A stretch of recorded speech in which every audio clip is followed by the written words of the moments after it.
Now, honorable senators, ladies and gentlemen, we are going to move to the opening statements. Each party will have exactly half an hour to make their opening statement, starting with the Council for the National Assembly. Your time starts running from now.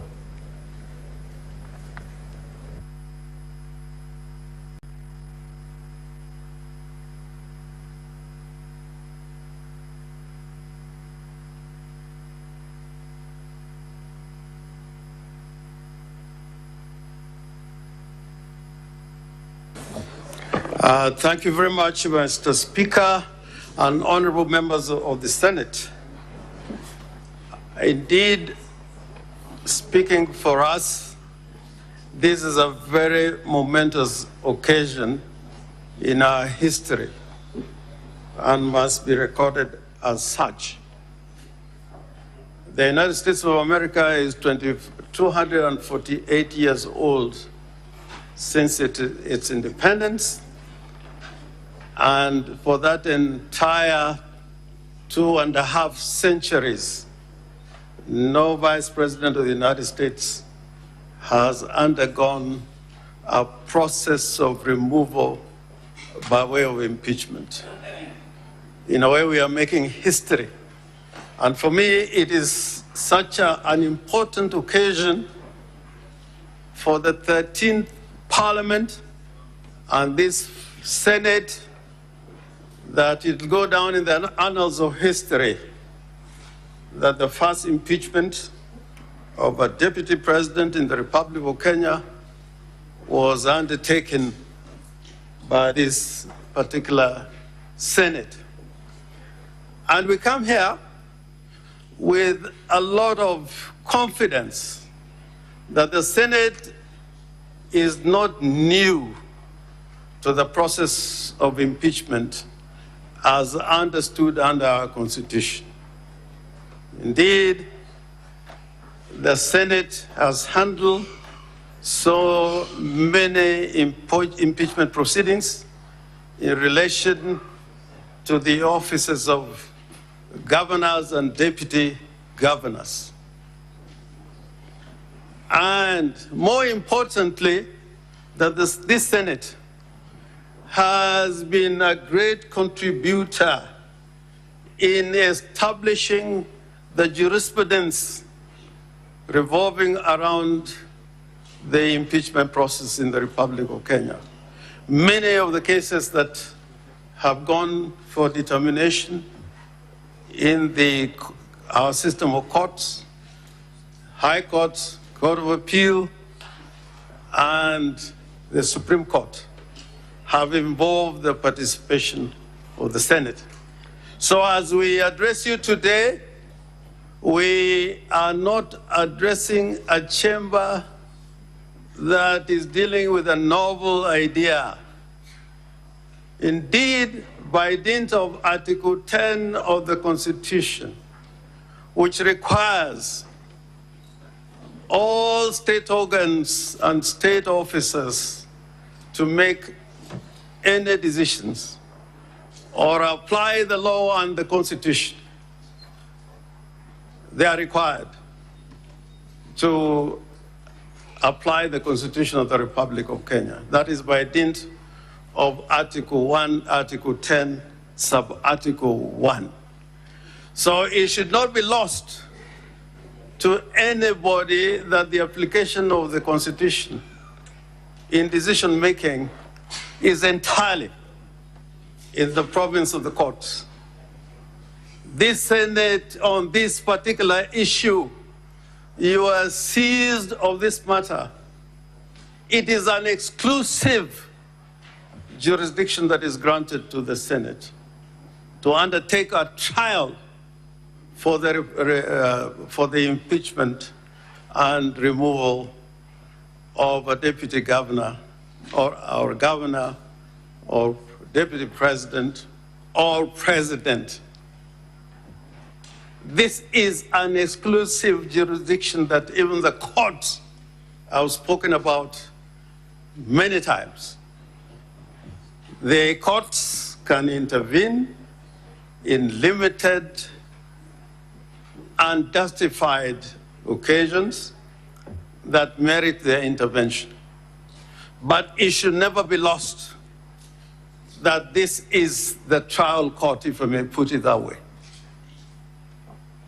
And we also come here knowing that the Senate now is a repository of the law in regard to impeachment. All the cases involving the impeachment of governors and deputy governors that have gone to the courts have involved the participation of the Senate. So if ever we are to talk about a repository of the law regarding removal of state officers by way of impeachment, it is the Senate. And it should not be lost historically from comparative studies of various jurisdictions why this role in our constitutional design was left to the Senate. It was a decision by the framers of our Constitution that this should be an exclusive matter to be dealt by the Senate. Having said that, I was advised by the leadership of our National Assembly, who are our clients, to read a certain passage from the Bible. I think I have a copy here.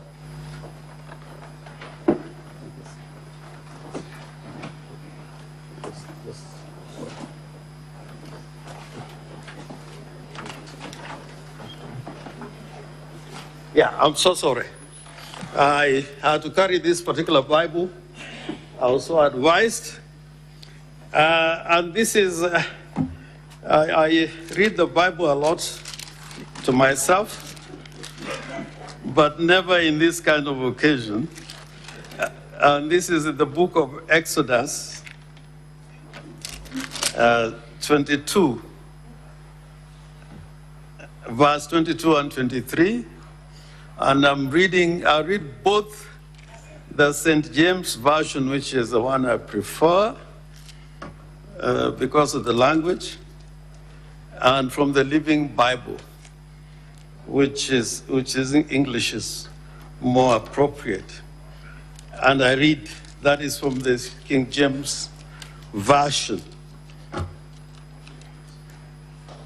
Ye shall not afflict any widow or fatherless child, and my wrath shall wax hot, and I will kill you with the sword, and your wives shall be widows, and your children fatherless. From the Living Bible Version, it reads as follows. The language is a little bit more palatable. You must not oppress, or you must not exploit widows or orphans. If you do so in any way, and they cry to me for my help, I shall surely give it.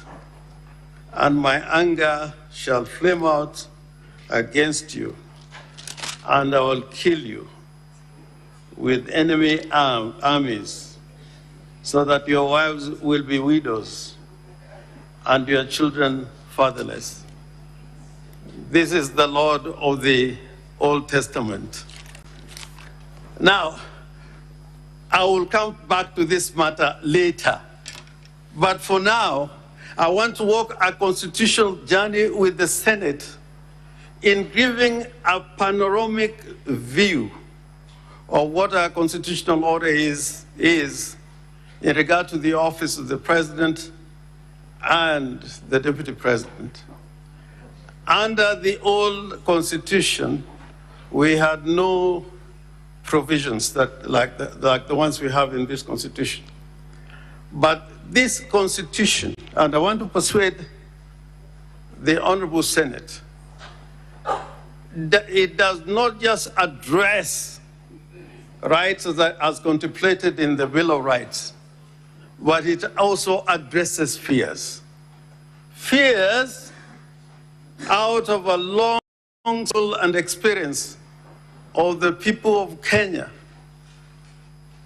And in the Kenyan people having given themselves this Constitution, they were addressing rights and fears, and more importantly, they wanted to establish a system of government that can work. And with that, I want to take the Senate to Article 75 of the Constitution, just to draw the attention of the House of the seriousness of the matter we are dealing with, which is provisions in relation to oath of office of state officers. 74. Before assuming office, before assuming a state office, acting in a state office, or performing any functions of the state office, a person shall take and subscribe the oath or affirmation of office in the manner and form prescribed by the third schedule or under an act of Parliament.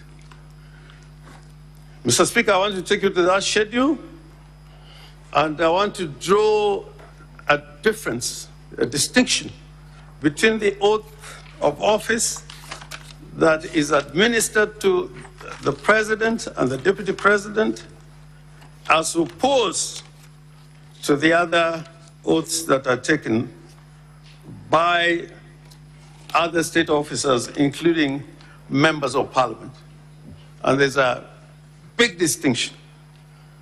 And when it comes to the oath of the due execution of office for the President and that of the Deputy President, which is found in the third schedule of the Constitution, there are words there that I would plead to the Senate to consider in consideration to the matters which are raised in the motion of impeachment by the National Assembly and the charges as they've been read out here. Now, the motion, the oath for, or solemn affirmation for due execution of office for the Deputy President reads as follows. I do swear solemnly affirm that I will always truly and diligently serve the people and the Republic of Kenya in the office of the Deputy President. I pause there to emphasize those words that are found in the Constitution, that I will always truly and diligently serve the people of Kenya, that is the Republic of Kenya. And it continues to say as follows,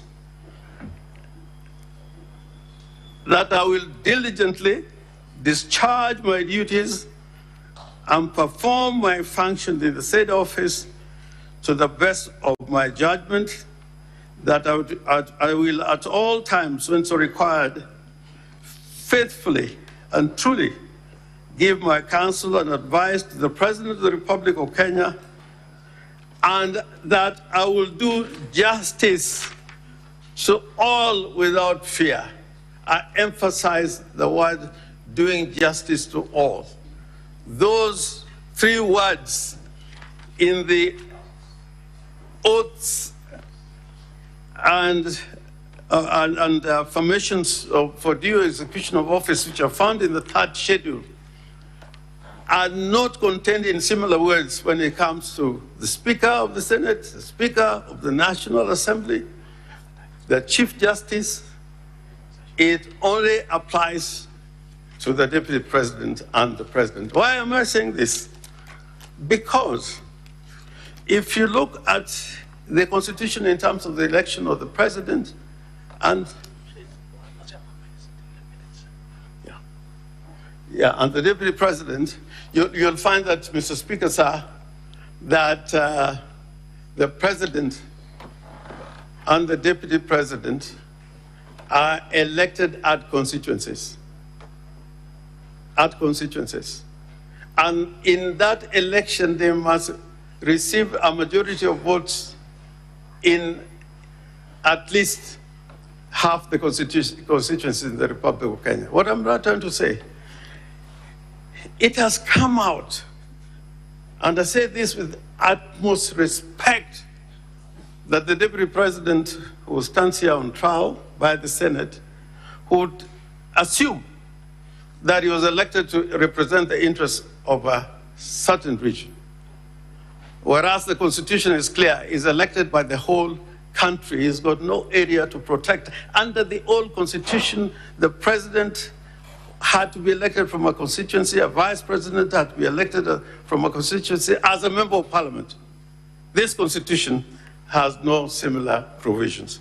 And now when you come to the functions of the deputy president, and I think this is extremely important in the kind of relationship that there should be between the president and the deputy president, it says so in the following words, which I need to read for clarity in terms of the deputy president. And those are found in Article 147, that he shall be the principal assistant, deputized for the president in execution of the president functions, and also he may be assigned duties by the president. The kind of symbiotic relationship that should exist between the president and the deputy president is underlined in this Constitution. Now, it is uncontestable, and I think this is the issue that I want to deal with in some detail. It is uncontestable from the record that you have, even from the deputy president, that the words he is accused to have uttered, where he alleges that Kenya is like a company existing of shareholders, that does not sit with the Constitution of the Republic of Kenya. Kenya is not a republic that is established on the basis of shareholding. It's a republic of citizens. So when a deputy president talks about taking the interests of Watu Murima, for whatever that would mean, it is not in compliance with his constitutional remit. And the words are there. What he has said in public on this issue is very clear. The second issue is on the question of collective responsibility. You would find out from this Constitution that in nearly all the important constitutional bodies established under the Constitution, the deputy president is a member of those particular institutions or organs, like the National Security Council. So one would wonder where even the issue of the Director of Intelligence would be discussed in a public forum by the deputy president when he is the second in command in the National Security Intelligence as established under the Constitution. So I would want, and I plead with the Senate, look at the utterances of the deputy president vis-a-vis his role under the Constitution.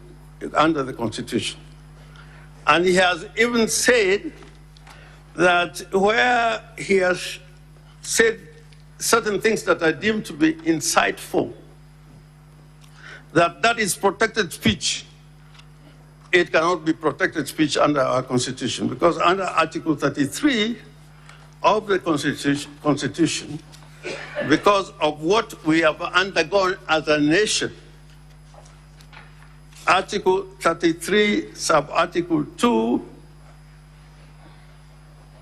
has a limitation that the expressions that extend to propaganda for war, incitement to violence, hate speech, advocacy of hatred, that cannot be protected speech.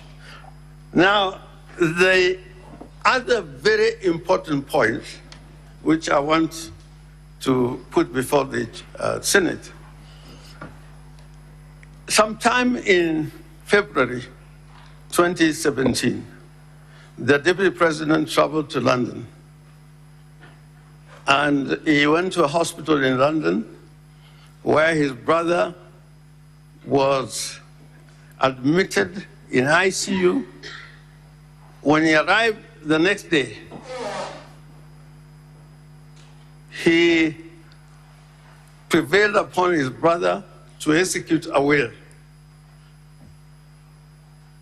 That was on the 17th of February, 2017. In that trip, there is no evidence at all that he tried to talk to doctors or physicians who are looking after his own brother. After this visit, he walked away. And 7 days later... Mr. Speaker, I rise to raise an objection. Can I proceed? Mr. Speaker, we owe the Deputy President very elementary decency. We owe it to the Deputy President to be basically decent in these proceedings. I want to know whether counsel at the bar, one, can adduce this kind of evidence that is not contained in any evidentiary material before the Senate. I want to know which ground in the 11 grounds in the impeachment motion is this evidence from the bar supporting. I repeat, Mr. Speaker, we owe the Deputy President the most basic decency. I object. Senior Counsel Orengo, those abatements, are they contained? They are contained, they are all here. And refer to the document. Volume 4.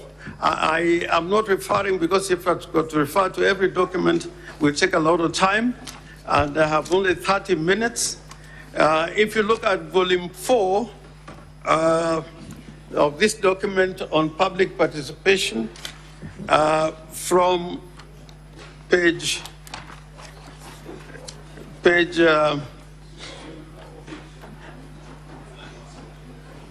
Volume 4 of the National Assembly. Of the National Assembly. Pages? Pages 114 to... In fact, it is the Deputy President who has also relied on that will. It's also part of his defense. Yes. And in fact, this page is also called Tend the Will. And the Deputy President is the one who is relying on this will. The death certificate is contained on page 119.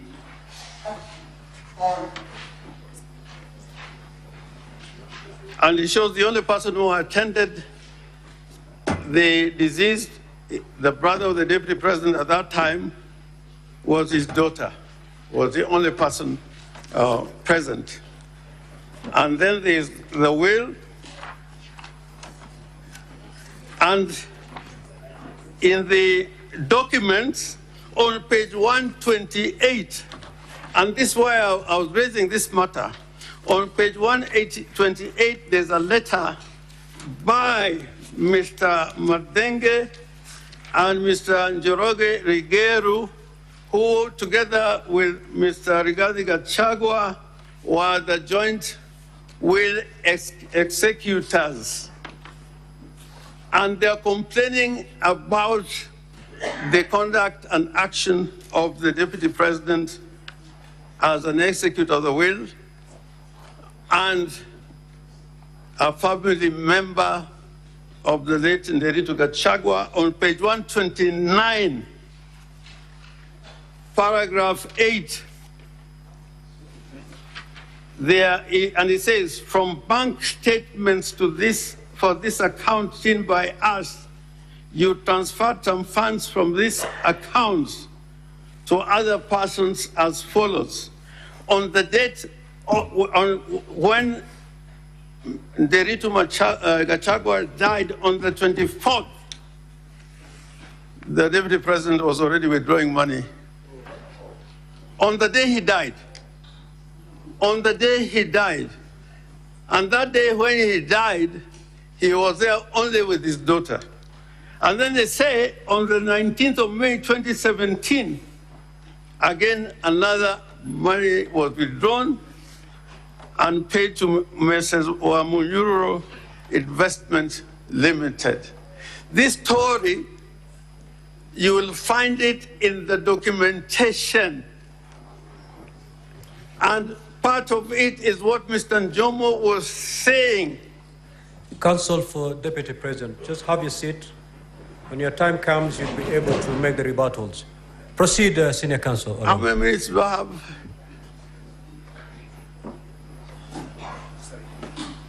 Mr. Speaker, I respect your direction. I'm willing to take a seat right away, but just to point out something.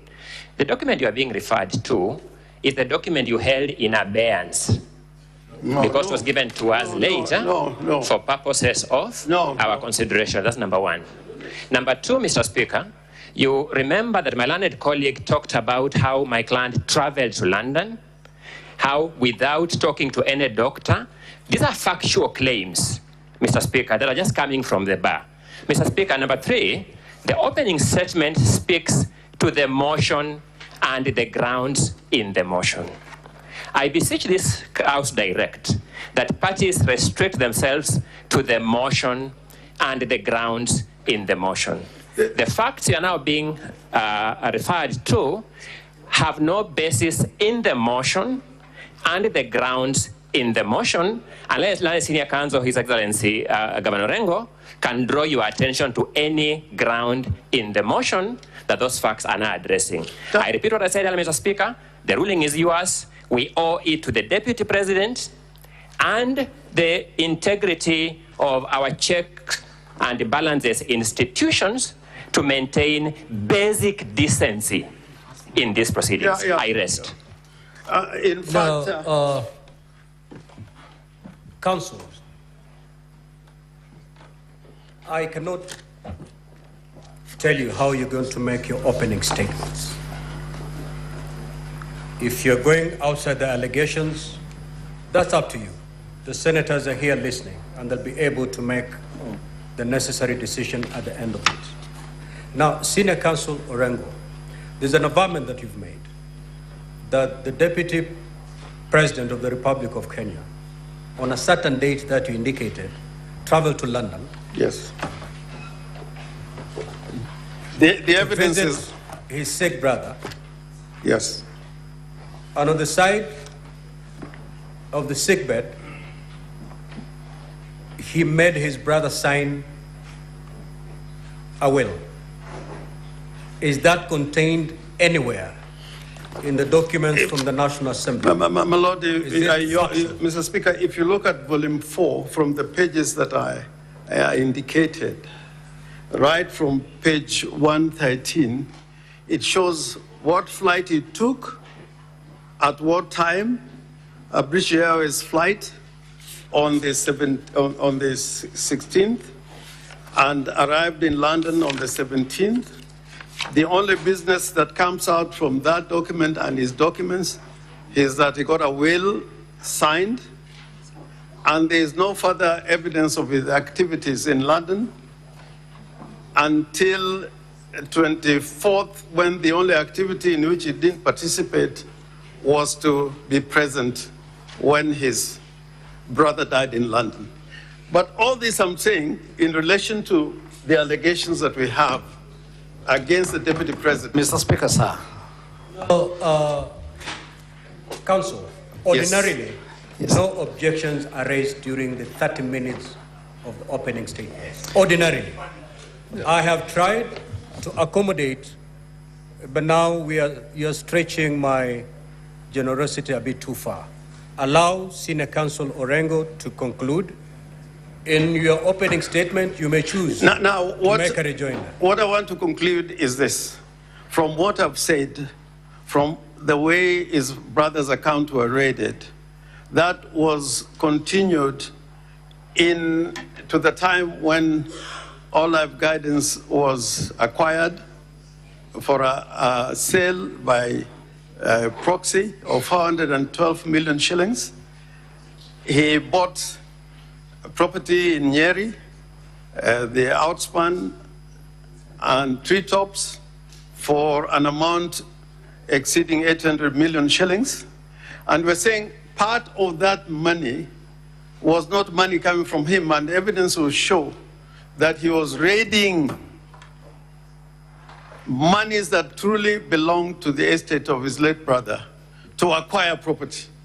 If that is not an offense by law, these were proceeds of crime committed by the deputy president to acquire property. And to drive this point home, the judgment by Justice Minor, which is also part of the record, where she made a determination, and that judgment stands, that the 200 million shillings that was found in an account with a financial institution, in excess of 200 million shillings, were proceeds of crime.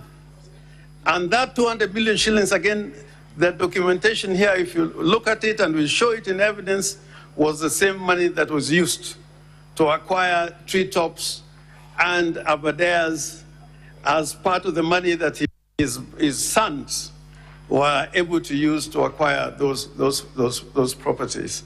So we are saying that the acquisition of these properties came out of criminal conduct, and all the particulars of the criminal conduct is found in the documents that were presented before the Senate. Now, Mr. Speaker, I think that it is critical that we look at the authority of the office of the Deputy President vis-a-vis that of the President, the doctrine of collective responsibility. And I showed why the office of the Deputy President is so important in carrying certain functions so long as he lives to the true spirit of the Constitution. Many times, and the incidents have been shown, acts of insubordination, like when he issued a press statement in Mombasa after the president himself had issued a statement that went contrary, absolute insubordination to the president, who is his boss. And if really one can talk about insubordination, that was an act of insubordination. Lastly, the other issue that I need to bring out quickly is that the Constitution and the Senate is aware of the fact that at the end of, at every 5 years, you pass a basis for allocation of resources here in the Senate. And they abide by certain principles which are contained in Article 203 of the Constitution. This issue about certain areas being preferred because they're shareholders goes against the very spirit of the Constitution. Or the notion that people can be appointed into government on the basis of how they voted or on the basis that they are shareholders, that is not again borne by the Constitution, because the executive authority that is granted to the executive requires that even in allocation of revenue and appointment of people to serve in the public service must depend on regional balance.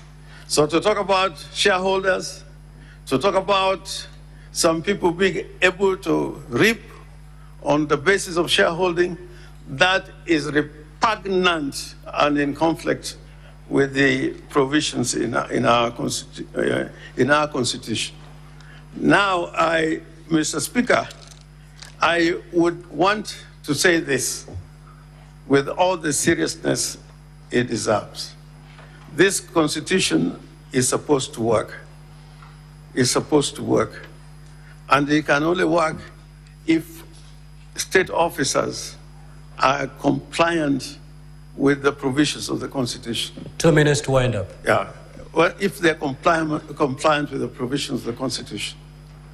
The doctrine of collective responsibility and the authority of members of the cabinet spring from the fact that they are all individually and collectively responsible to the president. If that primary principle cannot be applied, then it will be difficult for any government elected to function in a manner that they can deliver services to the people of the Republic of Kenya. So I urge this Honorable Senate that having painted that large picture, the next phase, when you are now going to listen to the evidence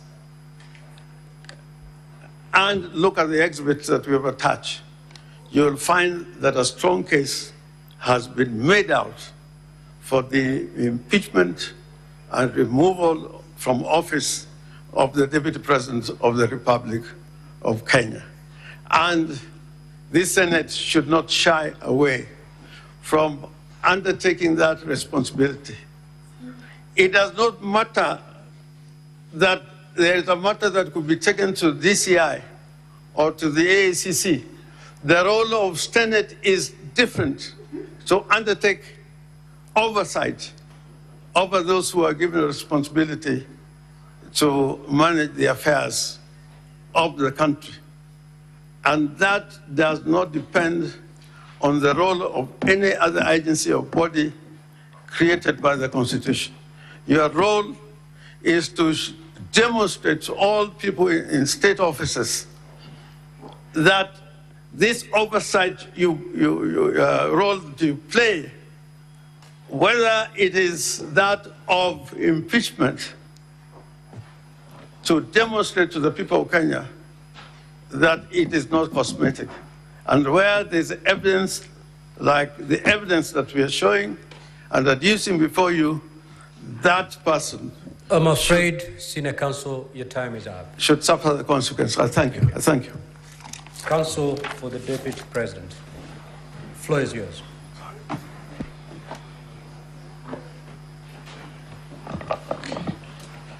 Thank you.